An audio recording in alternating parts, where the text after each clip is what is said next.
Welcome back, Fellowship family. Thanks for joining us on the Deeper podcast. Once again, I'm Doug Congdon, the Family Ministries pastor, and I'm taking over for Jeremy just during this Intentional Family series. And we are on week 3 of our series. And once again, I have a new set of co-hosts with me. And let's just get kicked off by having you guys introduce yourselves. I'll remind you, if you're watching or listening, that we're going to go in order here from the 3 stages of parenting that we're talking about. So we start with caregiver, which we say is birth to 6, and then coach, which is kind of 6 to high school graduation, and then consultant, which is after high school graduation until forever. And so the lovely voices you're going to hear next are our guests for today. So take it away, Merritt. All right. My name is Merritt Schrader, and my husband Clayton and I have been married for 14 years. We have a 12-year-old, and in 2017, we had a son who lived for about a month and passed away. And then followed up by, in 2022, we were blessed with Cora Faith. So 3 kids, Nice. 2 earthside, 1 in heaven. Okay. Thank you. My name is William Lister. I'm a single dad of a 14-year-old daughter named Peyton Lister. She's lived with me primarily ever since she was 1 year old, pretty much. Yeah. Yeah. Great. One kid so far. Okay. Sounds good. Thanks. Hi, I'm Bill Hess, and we had, Lisa and I, my wife, we've had 4 kids. Oldest is 36 and youngest is 27. And Do you know the other 2, or do you just like they're to just somewhere in Yeah, between. exactly. Yeah. I can't expect to remember all of them. Yeah. And so we've been married. Next month it'll be 43 years. So. Woo. Way to go. Yeah. Okay, wait, Merritt, when is your anniversary? April 24th. Okay, so you're like recently-ish 14. I was going to say, we're Yes. coming up on 15 in Yep. August. I didn't know how close we were being. Yep. So great. Okay, thank you guys. So this week we're talking about defining moments and celebrating milestones as parents. The story that Joe's going to talk about is from Esther. I know you guys know this story. We're going to just recap real quick what happens in the story and then talk about how it would inform our parenting if we're doing it well. So we're in Esther 4. And this is when Esther has already become queen. She's won the beauty pageant, right? And Haman has just gotten the king to pass the edict that all the Jews are going to be killed. So Mordecai writes to Esther and basically says, hey, this bad stuff's going to happen. Esther responds and says, you know that if I go before the king, I'm going to die. And Mordecai, in this kind of, he's not necessarily her dad, right, uncle, but this kind of parenting moment says to her, in verse, and I'll read it because it's such a famous and great verse. He says to her in verse 15, 14, who knows whether you have not come to the kingdom for such a time as this?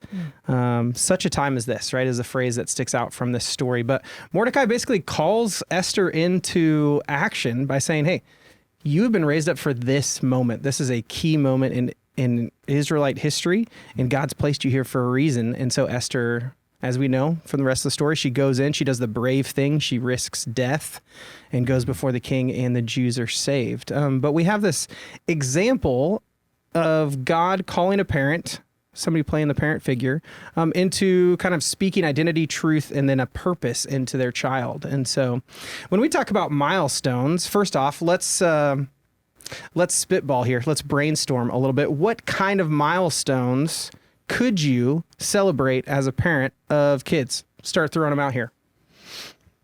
Baptism. Baptism. Okay. William, way to start with the big dog. That's great. Yeah. Birthdays. Birthdays. Yep. Graduations. Yep.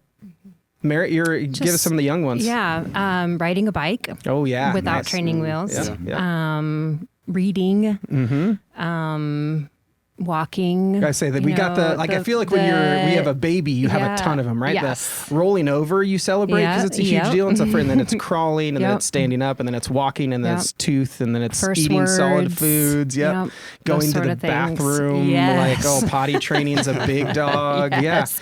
Yeah. We're working on tying shoes right now. Oh, that's big. It's very big. I got an 8-year-old who still asks me to tie his shoes because he's just too lazy to do it on his own, for sure. Velcro shoes. Yeah, Velcro him till he's 18, baby. Yep. Yeah. What other ones we got? Obviously, we don't have. So again, and one of the things we're going to talk about is we don't have in our kind of Anglo culture the quinceañera, the bat mitzvah, the bar mitzvah, the like. Once you turn to this birthday, we have this huge party, and you're now an adult. That's not normally how we do it. So we kind of again make up our own as family. So yeah, give me some more ideas. Graduations. Yes, I yeah. know I had to give some input on my daughter serving at church, like how she wants to serve. So that was kind of neat, Yeah. and just guide her in that direction. Like she came to you and wanted to serve, and you had to make the decision of whether or not she was kind of old enough or mature enough to do it. Yeah. Yeah. I mean, because it's important. It's an important role. You know, Yeah. you got to be, I think you got to be ready Yeah. to serve, because if your heart's not ready, then you're not ready, you know? Yeah. And you're teaching, guiding, and coaching, and, you know, all those things to the kids. So Yeah. I thought for me it was important for her to be ready. So Yeah, I thought, absolutely. yeah. That is a milestone. That's a great milestone moment there. Again, you chose baptism and your kids serving in church, so you're real trying to show off here. Well, I'm messing with you. What other ones are out there? We said graduation, and that could be like, you know, we do kindergarten, we do preschool graduations, kindergarten graduations, yeah. middle school graduations, high school graduations, college. So we got all those graduations in there. What else? For the older kids, they're out of high school, but then it's, you know, engagement or married or their first child or Yeah. those type of. Yeah. Okay. So hopefully if you're listening to this or watching this, you're thinking through the possible opportunities out there. We're not saying you have to do all of these, but the point of what we're going to talk about in church with intentional families and defining moments is that God has put you in a position to be able to speak into your child for each of these moments, not only joy at what they've achieved, but also purpose in who they are becoming and who God is calling them to be.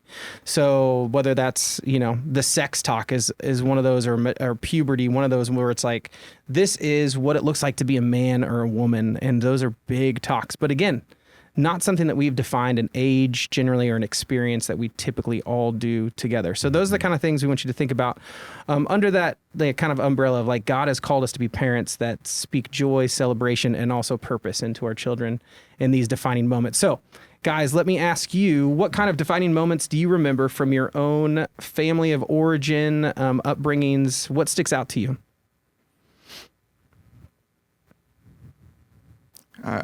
For me, it's a little bit different generation with growing up with my parents from the Depression era, but like for birthdays, a little bit different than nowadays. We had a pretty large family, so you usually didn't celebrate your birthday by yourself. You went to a family get together, and there'd be 4 other people having their birthdays, and it was kind of a family thing. But you'd get gifts there and stuff. But Yeah. it wasn't it's just a little bit different than now. Usually smaller families now, and Yeah. that was good. I remember Did that. you look back on that fondly, though? You Yeah. weren't like, man, I wish I had my own party. No, You thought it was cool. I always loved to get together with my cousins, and Yeah.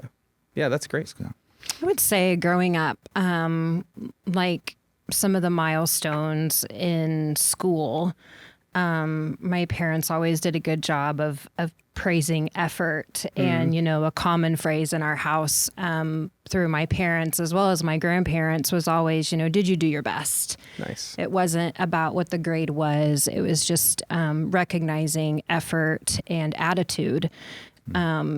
And praising those milestones, I think, as I got older, and definitely something that helped build my self-worth as I got older, and we try to also instill with our kids. So that was definitely a great. good milestone. Yeah. Did you listen to the podcast from this last week where we talked about how tough it was for us to not like just give our kids blessing based on how they did, like if they got the A's? Yeah, no, right? I did, but yeah, it is hard. It's tough, and it's right? hard. Yeah, it's hard when you think, you know, well, maybe you could have done better, but you know, just putting that ownership with them to recognize, you know, what they have done by themselves. So Yeah, that's great.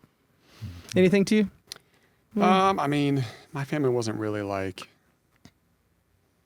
we didn't talk about real deep stuff. So, I mean, my fondest memories were like, we did have big family gatherings. We had a family reunion every year.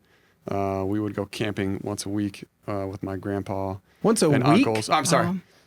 Once a year. It was once a year, but it was for a week week. a year. Okay. That'd be a lot, That yeah. would be amazing. Yeah. And so our family is close that way, but like personally, like it was just real, on the surface. Yeah. We never Yeah. went real deep with each other. Yeah. So like I think didn't really have that speaking into me really Right. as growing up, and my sisters we in didn't your really have that. in your experience. Yeah. Okay. Well, I'm curious to hear how you are thinking about that, not having had that Yeah. in your own experience. So when I think about milestones in my family of origin, my dad came from a family of 12, right? So you don't have the time to do like sweet milestones and birthdays for all the kids, right? It's kind of rolled together. But the things that he did that stick out to me were like every choir concert that we had. After every choir concert, we would get to go out for ice cream, right? Which was kind of a big deal for us. Yeah. And so there were small moments of milestones that we celebrated along the way that became traditions, but we didn't have the big, hey, you just got your driver's license and here's your car, or we're going to have a party for you after your baptism. Right. So there were small ways that we made traditions, but nothing big like that. So, transfer into your own parenting, your own parenthood. What have you done to kind of celebrate with your kids the different milestones, that they've experienced? I like that you brought up, just those smaller moments. And, William, I think that like you talking about just, the smaller moments, like with camping and stuff, you're still instilling values, the value of family and the value of spending time together and creating memories. And I would say that those are kind of the things, as Clayton and I were kind of looking at these questions, for Cora being 5, it is in the small moments with her. I mean, Yeah. she's not doing anything super crazy spectacular, but, we've learned to really try to think, well, what's a big deal to her? What's a milestone for her? Where in our head, I think you hear the word milestone and you think something, huge. And for her, some of those are a lot on a smaller scale, and celebrating those. And again, praising that effort and that positive attitude that, even though she's 5, when she's, 18 and comes in contact with something hard, that hopefully she has that grit and positive attitude. So, Yeah, absolutely. yeah. And for those, especially younger milestones, I mean, your kid walks for the first time and like you freak out and you're Yep. cheering, right? And you're taking videos, so many videos to sending to so many people. But it's not like you're taking that, it's not like you're celebrating in a way that kid fully understands, Right. what you're celebrating, right? You're taking a video and showing them later as a way of saying, hey, this was so fun. This was so meaningful to us. But like, yeah, when you have a 5-year-old, when you say that was really a mind flip for me. What is a milestone to her rather than, a really big deal that I'm thinking about maybe down the road? Is it just celebrating in that moment? Like, hey, you tied your shoe, you did it. Or is it like, okay, you've tied your shoes, we are going to go out to eat tonight because you tied your shoes, or something like that? How do you guys think through it? I think that and Clayton is a lot better at this than I think I am, but just sticking with it, teaching a kid to tie their shoes is really hard. Potty training is really hard. Exhausting. I mean, you're like, I'll buy diapers. Yeah. I don't care. I will just buy diapers. My grandma was a first grade teacher. And, when I was potty training the girls, she always said, Merritt, nobody comes to kindergarten in diaper ears. They'll figure it out, but just in the thick of it. And so, when she does big things like that, she's starting to read, put words together. I think that it is also developing that intrinsic motivation that not, everything deserves or gets, a token or a prize, but just developing that, like, you are a good person. That was hard for you and you worked through it. And that's, it's not so much I'm proud of you. It's you should be really proud of yourself. Yeah. Like that's a big thing that maybe we try to focus on. Yeah, that's Yeah. great. Okay, I like that. How about you guys? What are things you've tried to do in your own families? Different than what I grew up. We did more individual birthday parties for the kids, so that was a little bit different. Vacations, we kind of tried to make a milestone where it was a big family thing for us to do every year. Nice. My upbringing, my dad, like kind of like you, grew up with 8 siblings, so nine kids, and Depression years, and he and had to quit school in 8th grade and help support the family. He's one of the older Wow. kids and stuff. Wow. And so as different generation, so he looked at things a little bit differently than we can. And so, but I just decided, boy, if I can do it, we're gonna. So we had one vacation when I grew up with the family. One, and okay. I remember it, but Yeah. I thought I want to do lots more than that with my kids. So we've really strived to took a family vacation every year when the kids were at home, and turned that into an event or something to celebrate. So talk me through, because you mentioned something that none of the rest of us have experienced yet. Your kids have gone through like marriage. Yeah. And so did you guys do anything specific to celebrate engagement, marriage, grandkids, anything like that? I think we just celebrated with them. I don't know that there was anything specific. I mean, I remember praying with one of my sons. Proverbs 18:22. He who finds a wife obtains a good thing from the Lord, and so in that way participating in right timing, and Yeah. so Yeah. yeah. Great. What about you, William? I guess what I wanted to instill is just the change, I guess, the difference, being intentional. Good job. Thank you for using that word. Oh, Yes. shoot. Check Mark that that off. on the bingo card. And just going deeper, like it's hard. It's against my grain to have that really deep relationship and to be intentional with that. But just finding time with things that she likes to do, like, I mean, her growing up from 3 to where she is now, like, we would rollerblade, we would scoot around the parking lot, we would bike, we would do all sorts of things, things that she liked to do, not like when I grew up, my dad, let's go fishing. It's Because something he you wanted want to to go- do, right? I love fishing, and so that's okay, but like, Yeah. it's hard when you have parents that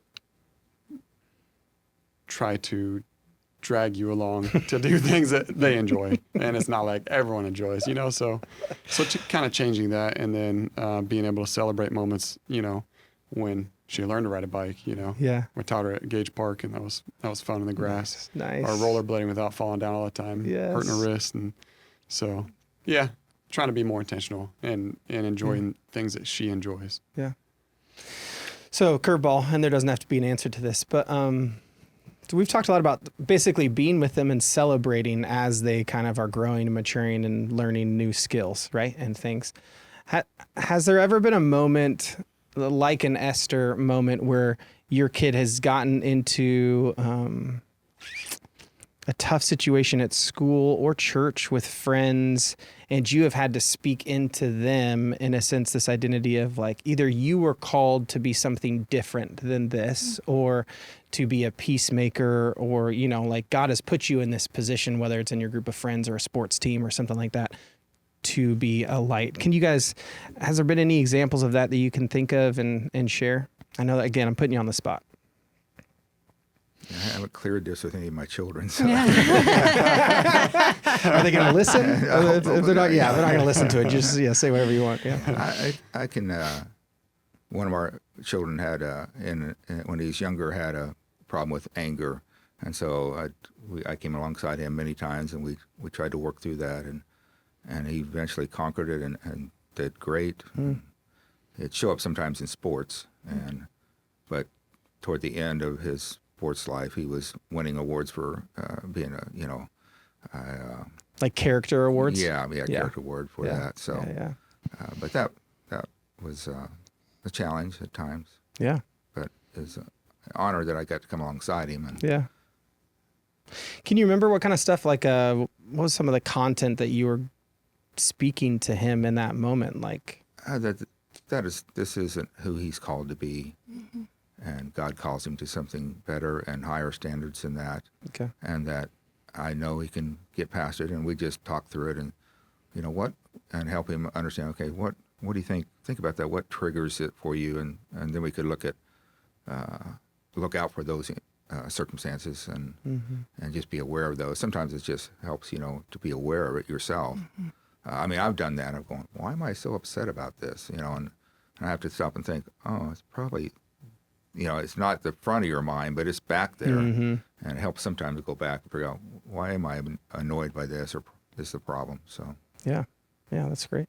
As I was preparing, for this week, you brought up a good point, Bill, about, when you're helping kids, kind of in our house, we battle anxiety a lot with our oldest, and anxiety and perfectionism. And so coming alongside her, and excuse me, I have a mental health background. And so teaching those self-regulation strategies, how to calm down, but also meeting that with biblical truth, and so in just seeing how those things go together, I can teach you breathing strategies, but it's also important for me to teach you that you're never going to go through anything alone. And so just trying to, marry those two, that it can get, I feel like just the biofeedback can sometimes take over, and we don't allow the, to use that moment to teach about the Holy Spirit and identity. So that's cool. That's great. Yeah. Thanks, Merritt. I think most of mine would be conflict resolution, I guess. Yeah, right. Just seeing some of the conversations he had on our text phone with friends, I'm like, this language is not proper. And then guiding her through a conflict with a certain friend, and just being able to explain, like, you can't have these conversations over text. Like, first of all, you're not supposed to talk like this, but to portray what you're meaning and how you want to be sincere, you need to have that at least over the phone or in person. Probably in person is better. Yeah. And just seeing her, I guess, realize that and get that, it's... Yeah. The light goes on, Eventually. Those are, I feel like conflict resolution, though, that is one of the biggest opportunities for us to speak into their lives, because, man, they don't know how to handle a lot of that stuff early on. And fights with friends, and getting hurt, like feelings hurt. Those are defining moments that you remember. I remember my feelings getting hurt on the playground. I remember very specifically, I have a terrible memory. So anything that stands out from young, I'm like, that must have been a really big deal to me. But coming home and telling my dad about a guy on the playground who was making fun of our family. And he's like, the only time that I will give you permission to hit somebody else is it making fun of our family. And I was like, oh, snap. Okay, so this is something that we're supposed to care about. We're supposed to really care about the reputation of our family. So things like that, that was a defining moment. But like going into that day, right, there's nothing marking August 13th, 1994 as like, this is going to be a big day. So it's being present as a parent for those moments that pop up that end up being defining moments. And I think especially as kids, a lot of that would be conflict resolution. Some of that's going to be, I know, boyfriend, girlfriend stuff, which with a 10 and 8 year old, I am glad to have not had any experience with. But any of the other three of you have any of those like relationship moments where you've needed to kind of like guide and steer? Yes. And there's pros and cons, because I know he goes to surge. And so I check her phone. She knows I check her phone. Yeah. But she forgets I check her phone sometimes. And so I see this conversation, and it was her first boyfriend. You know what it's like? Oh, I like you. You like me. Let's chat. That's how it goes. But it's called a situationship. That's what it's called now, right? The phrasing changes. With every generation. Yeah. So he's like, hey, let's talk to your dad just to make sure it's okay. And she's like, nope. You talk to my dad, this ain't happening. I'm going to delete this conversation, right? And another time he asked again, so I'm like, okay. Wow, way to go, I'm kind of proud of you, let's go, this is kind of cool. And then she's like, nope, you ain't going to do that. And so, I don't know, it was cool seeing him, kind of have some old school values. Yeah. And she's like, you better not talk to my dad. Disappointing for that, too. But then also, she saw, the right way and the wrong way, and they didn't do anything bad or anything like that, just as far as conversation goes, but just the direction she wanted to go, she wasn't comfortable being in a relationship, and she kind of was able to figure that out on her own without me guiding her. Okay. So I did talk to her about that. That's impressive. But, okay, like, great. You can't be hiding stuff from me like this, especially if I know them. Hey, we'll figure this out. We'll talk it through, and we'll figure out how you're going to go about this. But if you're going to hide it, that just can't be. It's not going to happen. Yeah. So, Great. and that hurt me because I'm like, she's hiding stuff, and I don't know what else she's hiding. And Yeah. Yeah. That so, we had a thing we did on vacations where the kids could, you talk about hurting, confess anything that we didn't know about, and there'd be no repercussions. On vacation only. Wow. This is like And so- Godfather wedding day of the daughter kind of thing. Like, okay. It's not for the faint-hearted, I'll tell you that. you better be ready. And get rid of your feelings, you have as a parent, because I thought I was doing so great, but Yeah. Wow. What an interesting. Okay. That's But a that separate opened the podcast, door. I feel like. That opened the door later, though, for them to have open communication with us when Yeah. there's other things, and they could feel like they could come to me, and they would know that I was going to accept them and Yeah. work through it. Yeah. But Good point. yeah, when you thought I went to school, I took a day off and we went to the park, or when we left. We didn't study. We watched TV all day, and just Gosh, I hope they were all that tame. Those were they the, weren't. So, But I've been through it on vacation every year, huh? yeah. Like, I'll go on vacation because I can let it all out and I'll get in Oh trouble. yeah. Sometimes before we even got to the airport, are we on vacation now? Because I got a list. yeah, I've been holding this in, and the burden is. Elise and I go, okay, yeah, go ahead. That's such an That is a cool though. idea, Yeah. though. I do like that. Okay. And Mary, do you mind if I pry a little bit? You Yeah. can shut it down if it's Sure. too harsh. But so thinking through heartbreak in getting broken up with or breaking up with somebody, right? That's one of those things, especially you don't know as a teenager, don't know how to handle that. But in general, grief, our kids don't know how to handle grief. So Yes. if you're okay talking Absolutely, about it. yes, What was it yes. like leading a family, Yes. through that grief? Yes. So Crosby Michael Schrader was born on July 6th, 2017. Little backstory. At my 20-week ultrasound, they essentially saw that, and he was actually followed by about 2 years of infertility, 3 miscarriages, and then we got pregnant with Crosby. My 20-week ultrasound, he was measuring small, and that's really all they said. They referred us to maternal fetal medicine in Topeka. They did all kinds of tests. They said he's just measuring small. Referred us to Children's Mercy, maternal fetal, and they did all the tests, and they said he's measuring small. And I looked at doctors, and I said, "Is this baby going to live?" I said, "I have a 5-year-old at home. I need to know." And doctors looked at me and said, "Everything that is wrong can be fixed." And so Crosby was born, 2 pounds, 12 ounces. Oh, my. And they did an MRI the next day. They came back the next day to us, and essentially Crosby was born without a brain. And so we had an amazing team of doctors. We all, met together, had a family meeting where everybody came together. Talk about a defining moment. Yes. Holy cow. Yeah. And sat in the room, and the decision was made that he would be taken off life support and essentially go through the hospice process. And so when they took him off of life support, they said it'll be minutes, it could be days, could be hours. Took him off of life support, and he lived another week. And so yeah, we had to, the day Charlotte met Crosby, she came up to the hospital, and because we didn't know the timing of everything, she met him, and we had to say, well, your baby brother's going to die in the same day, because the next day we were taking him off of life support. And so, guiding a 5-year-old through grief where you yourself are just in a world of complete confusion. It was a defining moment.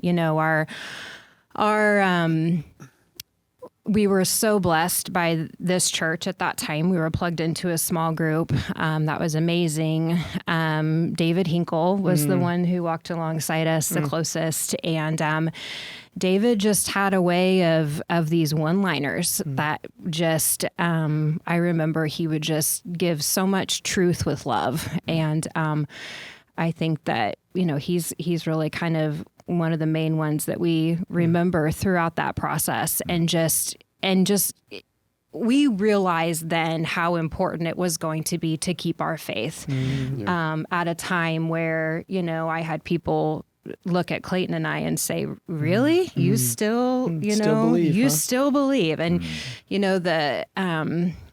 the chaplains would come in from Children's Mercy and the hospice house and all of that. And they just, they just did so good. They always said the right things, just again, affirming that, God uses everything for good. And, I think when we talk about defining moments, that obviously that was a defining moment for Clayton and I, and our family, for Charlotte. It goes way beyond heaven, at that point, and just talking about the process of all of that. But, defining moments, your defining moments can be defining moments for others. And just understanding that, I remember one of the conversations we had with David was, why did this happen to us? Like, why us? Why? And I remember David just looking at us in the face and saying, essentially, what if God told you the why and you didn't like it? And just being like, oh, and that was just what he did to us all the time. And so just understanding that defining moments, there are people watching you. Yeah. There were people watching us during that time. Are they still going to be faithful? God uses everything for good. And, David would say, this is not good. This is not good. God is good, but, this is not good. And so... yeah, and that's, I think, all those little moments with your kids, you have to create that safe space and that biblical foundation so that when they do go through something like that, especially with grief, that they have something for themselves to fall back on. So, thank you for sharing that. Absolutely. Super powerful. Yeah. And how the world watches us in those defining moments, and defining moments of joy. Yep. The world watches and we can speak, but defining moments of tragedy, I feel like it's a shout. Like it speaks so much louder how we handle that. Yes, so absolutely. It's awesome to hear that you guys kept your faith, and I'm guessing there are a whole bunch of people who were encouraged and enlivened by watching you guys go through that with faith. So thank you for sharing that. Absolutely. Really appreciate it. Purpose through the pain. That's kind of what we say with that experience. So, Okay. So guys, question 2 here. Share about a time when you wish you would have done it differently when it came to celebrating a defining moment in your child's life. And I will say too, just off of the conversation we're having, it doesn't have to be celebrating a defining moment, but if a defining moment was hard, how you handled that defining moment, how would you, any wish you could take back or do differently? I'll start, because this was an easy one. I read this question and immediately had one. So, William, you mentioned baptism as being one of those big moments. So our 10-year-old a couple of years ago chose to get baptized, and we were pumped, over the moon, had the discussion, do you know what it means? And went through that whole process, and we're like, yeah, she's ready to get baptized. So we invited all of our family that was in town, all of her friends, everybody who'd played a role in her spiritual journey. So her trail guides here at church. And anyway, a bunch of people came, and it was so sweet. They filled the first, 3 rows of the worship center, and we dunked her, and I got to do that. And we spoke a verse over her, and there was so much meaning in that. And we took this picture afterwards of her in front of this huge group of people. And then we went home, and it was probably about, 30 minutes to an hour later that my wife looked at me and she was like, I cannot believe that we didn't have a prayer over Darcy from all, we didn't have everybody gather around, lay hands on her and pray for her. And I was like, yeah, shoot, how did we miss that? That was such a golden opportunity of how we could have taken that even a step more meaningful. All those people had shown up and come from all around to celebrate her, and we could have had that sweet moment and people praying over her together. And that was something that I remember for days, weeks, maybe even a couple months afterwards, Lee would bring up, be like, man, I cannot believe we missed the boat on that. And I so wish we could go, but it's one of those moments you're like, that's it. she's not getting baptized again. Like that was our chance. We missed it. And I mean, obviously we have Harvey as an 8-year-old. He hasn't gotten baptized yet. So I know for sure we're not forgetting that this next time. But it is sad to think like there's times where you have a moment and it's gone and you can't ever get it back because it's something that can't be repeated. So anyway, that's one that popped in my mind. Do you guys have anything that stood out to you? I'm drawing a blank right Is that because it's all right if you've been perfect and you've done all of your defining moments I was perfectly? just going to say, don't worry I about know it. that I was not perfect and there was made plenty of mistakes. I'm just trying to think of something that would be relevant. Yeah, you're good. Either of you guys have anything? I think not so much. Well, I guess probably with both stages, because obviously I have one in the, caregiver and one in the coach stage. the coaching. But I sometimes reflect on all the moments that that there was a conversation that could have happened. Mm-hmm. There was some teaching that could have happened in the moment. And I was either too uncomfortable, didn't know what to say, or I thought, well, she's too young to talk about that yet. And so I think those are the ones that I wish I would have done it differently. It's just, I wish I would have not thought, well, she's too young to talk about that. So. And that's so true. I mean, I think of all the opportunities of that on my own end that I've backed away from. For me, I'm a comfort person. So it's that moment of uncomfortability or awkwardness. And I'm like, I'm sure it'll come up again. Yep. But sometimes it doesn't. And so, or it came up with someone else and she got their version and not there mine. you go. And so then I'm like, oh, great. Shoot, Like, now I got to walk that one back. Exactly. So. Okay. Oh, that's a great point. Yeah. Yeah, I mean, I think I look back, we're talking about the blessings you speak to. I have a hard time with that. It's so easy to be like, you're doing this wrong, quit, just fix it. Because when it's going great, it's going great. I mean, I don't pick out those times, hey, you did this so amazing, and let me explain why. It's just so easy to pick out the bad things. Yeah. And so, and in our family, we have anger that runs in our family, and I've done a pretty good job of keeping that in check for a long time. But I've definitely handled things with a lot more anger than I could have or should have, and even with the tone of voice. Yeah. So you wish you could have some of that stuff back. Yeah. Yeah, for sure. And I'm not like a yeller. I'm not a conflict. I mean, I'm not a fighter. I don't like arguing. But man, when it comes to my daughter, it's like easy. It comes out so much faster, With family in general, man, they know every she button. pushes my button sometimes. Every button. Yeah, absolutely. Yeah, I'm thinking of and these are sometimes silly. So I'm thinking of how we handled Santa Claus, how we handled Tooth Fairy, how we handled some of those things, and going back and being like, okay, would I have handled that differently? Maybe instilling like stories that are more faith-based instead of those. I mean, those are harmless in a sense of my kids now. My 10-year-old lost a tooth a couple weeks ago, and the Tooth Fairy took 4 or 5 days to remember. So all the jokes were out about how the Tooth Fairy stuck overseas or doesn't visit kids who whine for dinner, like stuff like trying to make stuff up. And I know that stuff's harmless, but I'm also thinking, okay, there's all those opportunities to instill or introduce like different traditions, different stories. We didn't really, we didn't really do that perfectly, obviously. So nothing else on that. Let me go to what about the future? So as you look ahead, and Bill, curious your thoughts about the future here, but like as a consultant with the most time looking back on how you have celebrated milestones or spoken to defining moments, and you're thinking about grandkids in the future, is there anything that you are looking forward in the future? I want to do this, or I want to do this differently.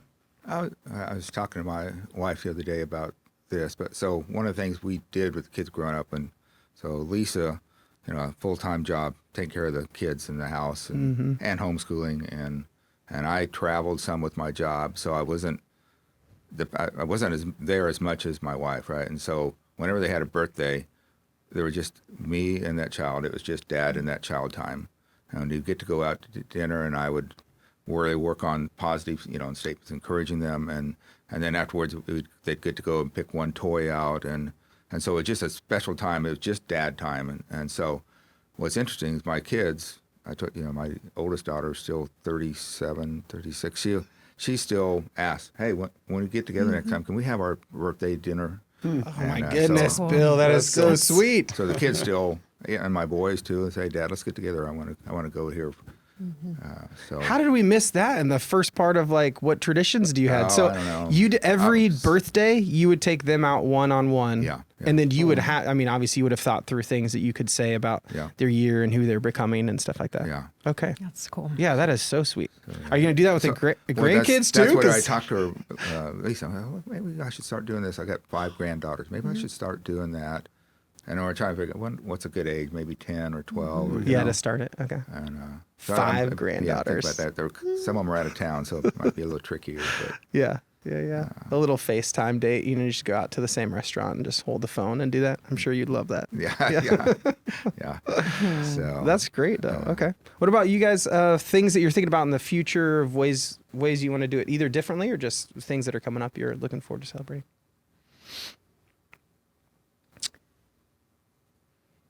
I mean, Peyton's gonna be in high school this year, so I coach a lot of things, and I've coached a lot of things through my career in law enforcement, just because was part of my job for a little while, and so I've spent a lot of time away from home, and she spent a lot of time by herself at home, and so I'm just trying to change it to where, like, she wants me to coach volleyball. And I coach softball, but she was away with her mom for a month this summer, so she couldn't really play. But just trying to spend more time that way, Yeah. being intentional and more solo time with her. Yeah. I've gotten so, I guess, lazy with that, lately. And so thinking about coaching a volleyball team that way, because she was like, Dad, you should do this because you would be great. She wants you to Well, coach her. she That's got- pretty impressive. It is. Yeah, She yeah. got on a team and they were, Not great. yeah, I was frustrated. I'm like, man, we're just about to go start a new team here. So yeah, she wants me to, which is, that's neat. That's cool. And then also with serving here at the church, like when I started Surge, like she's like, Dad, I'm not going to go if you're going to serve. And we butted heads, and I really don't know why. Like I tried to talk to her about it. She couldn't really give it a good answer, and it might just be just because I was there with the boys, that Yeah. maybe she liked or whatever. Yeah. And now it's kind of good, and seeing that change in different areas where, like, I would love to go on a mission trip with her, because like John Mugler, I went on a trip with him and his daughters back in 2015, and seeing them interact as a dad and daughter thing, I'm like, man, like I can't wait to do that with her and serve in that kind of capacity. And so having those like faith-based things Yeah. and building in that with her, Yeah. Absolutely. just trying to change that from what I had. I had some guidance growing up, but it was kind of like just the American type thing. Like you go to church and then you leave, and it's just nothing's really Yeah. changed. It's not a really relationship, Yeah. know? And so It's not really intentional. not intentional. Intentional. But I would say too, you stole one of mine in a great way. One of the things I'm looking most forward to doing with my kids is taking them on a mission trip. Yeah. And that's like, I don't have to do the work to make that a defining moment. I am experiencing that with them. And so as Yeah. they encounter things that are going to make them ask big questions, or maybe even like their heart gets on fire for missions, like just good to be there and be able to guide what God would do in their heart in that moment. So that's one that was on my list, is thinking through mission trip Yeah. stuff. That's a good one. Yeah. Yeah. Merritt, what about you? I think with, during that caregiver phase, it's just about, like I said earlier, just being available and intentional through and seeing their accomplishments and those defining moments, the good and the bad, through their eyes, keeping those daily rhythms in Yeah. your house, establishing, core values. This is who we are as a family, as you discover who you are as a person. Baptisms, each of the kids have a verse that we gave them when they were dedicated. They're printed in Nice. our home, and they're cool. well aware of what their verses are. And Cora's is the mustard seed, Matthew 17 verse 20. And I always say, there's a reason your middle name is Faith, because after you go through the loss of a child, we were actually kind of on a path of adoption, and then God had other plans, and it was a terrifying 40 weeks. And Gosh, I bet every week of that must have been so. and of course they wanted to do tough. all the tests. You went, nope, Yeah. you guys did the test and you were wrong. So no, Yeah. we're not doing Yeah, any right. tests this time. Right, So, but just instilling to her, what faith is. That's a hard concept for a 5-year-old. Yeah. So talking about faith and why your middle name is Faith for a reason, and so just anticipating those milestones, and then what we can do as a family to help guide her so that when she does face something hard, it's maybe a little more comfortable to go through. So, Yeah. I love that idea. Go ahead, Bill. I was just going to say that. I thought of one that sometimes when Joe's teaching, I'm going, oh man, I missed that opportunity. And I'm thinking of just the one where you define your goals as a family. We never really did that as a unit. When we go on vacation, I always have the kids. One of their tasks on vacation was to write down their goals and objectives in their spiritual life for the next year, for in their school life, in their sports life, And, Man, vacation in the Hess home was I different. know this is like this is like another podcast. Like This is vacation. This is a spiritual retreat. Vacation is Yes. code for spiritual family Yes. retreat. Okay. So, they would define their own goals, and I would encourage them. We'd talk through them, and but we never did that as a family unit. What is our family unit goal for our household, and what do we want our values to be? So that's one that I could have done better there. I missed that one. So Yeah, I love that, the treasure chest analogy that he used last week. And that's the one that we still haven't done yet, but have talked about doing. Going back to kind of that idea and Merritt's idea of having rhythms with your kids.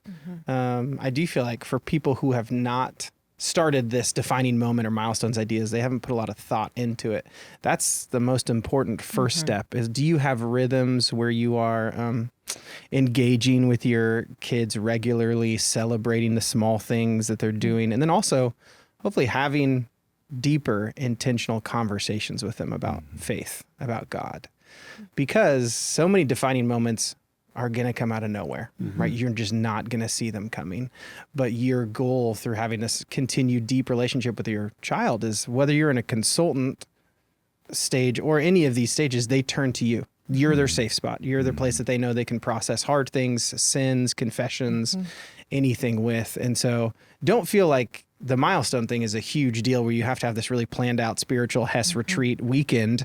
But like, as long as you are having a consistent, deep, intentional relationship with your children, they will look to you when they reach that defining moment of their lives. And then I would say, if you're getting that down, right, and you're trying to take the next step, a big phrase we like to use here at Fellowship. What's your next step? intentional about it. And you're intentional about your next steps. Then, I think some of the ways that we encourage people, parents in our ministry, is, what does it look like to spend one-on-one time with your kid if you have multiple kids? So what does it look like to do a date night with your daughter? What does it look like to take your son out and do something specific, but one-on-one? And we just know with our busy schedules, if you don't plan that out a week, a month in advance and put it on the calendar, it's just gonna slip. It's gonna continue to slip by and slide by. So what does it look like for you to be intentional about spending one-on-one time with your kids? And then we have baptism, obviously. Baptism is a great moment for that. When your child accepts Christ, even if you do kind of a first communion moment with them, there are some built-in church milestones that you can celebrate and should celebrate. But then also, I love our mountain trip. I think the mountain trip is like perfect moment for, you are moving from middle school to high school, you're developing, you're growing. One of our pastors on staff does this cool thing where for the year before the mountain trip, he reads the Bible, goes through the whole Bible and makes notes in it, and then gives that Bible with all of the notes that he's written for his kid, right, who's going on the mountain trip, and gives it to him on the mountain. I hope I'm not ruining anything by saying this right now, but I love that idea. I'm also planning on doing that, and gave that idea to a couple other people who have run with it. We just got back, so thanks.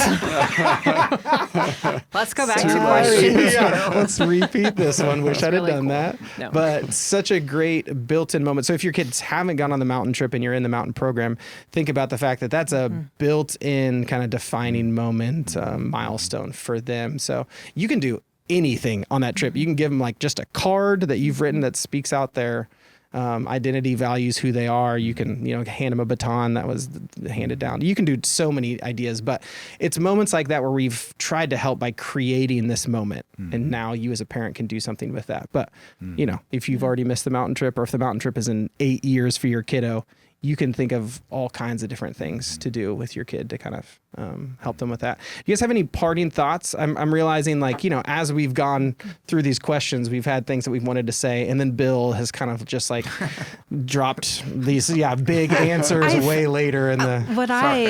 If I can do an I see in you, Bill. I've appreciated, I think it's maybe humility, just that you have clearly established a foundation for your family of these beautiful biblical values that just asked off the cuff, you're like, well, this is just the way we live. This isn't This is anything. how This is nothing special. Everybody does nothing this. is podcast worthy maybe, but just I am hearing just that, I would love to talk to your adult children, and I would imagine that they would say, they had a wonderful childhood full of just love and encouragement. And maybe that's, as I was preparing for this, just thinking, because you hear milestone and defining moment, and it's like, oh my God, what is my defining moment? And just understanding that those moments can be so small at the time, but it's just open to that perception maybe of all the small ones make the big ones. So Thank you for the kind words. Yeah. too. Yeah, you call it humility. I call it old man forgetfulness. But either Wait a way. minute. That was great, though, Merritt. Thanks for saying that. Anything else? Anything else you guys want to add? I'm just curious. So, Peyton has changed what she wanted to be. I don't know how many times in life. But I've definitely seen some 100% skills and talents where she needs to invest in maybe a career later in life. So I'm curious how you guided or led your kids to, or when they asked questions, what should I do as a job or career? How did you help them out? I think two of my kids are nurses, and I think part of that is just because we got them part-time jobs at the vet, and so they started learning caring for animals, not people, but obviously, but because I'm going, oh, where'd they get that? I don't consider myself. I don't feel like I have the gift of mercy, I try to be compassionate, right? But I don't.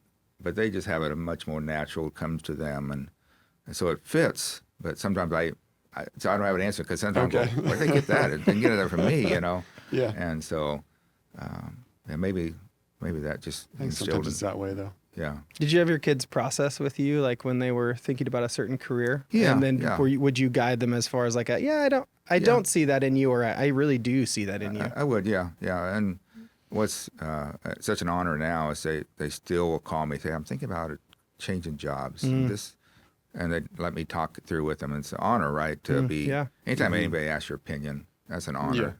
Yeah.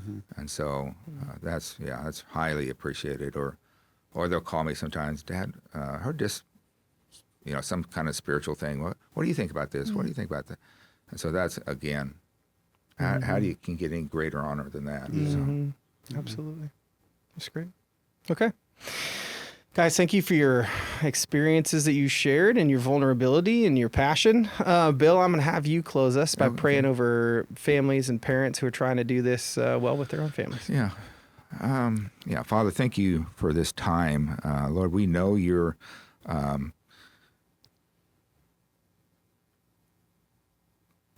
you are our Heavenly Father. And so, Father, I just pray that you would give us earthly parents wisdom and discernment and understanding how best to speak to our children, how to be an encourager and help them grow in their faith, Father. Help us be faithful and intentional in that. And I think that's the key, is be intentional, Lord. So I pray that you teach parents that are hearing this and speak to their hearts and give them grace, Lord, as we've all made mistakes in parenting. So help them to put those aside and continue in their efforts to grow up godly children, Lord. And we would do this for your glory and ask that you would bless our efforts, Father. In Christ's name we pray. Amen. Amen. Amen. Thanks, you. Bill. Thank you guys for tuning in. We will see you next week.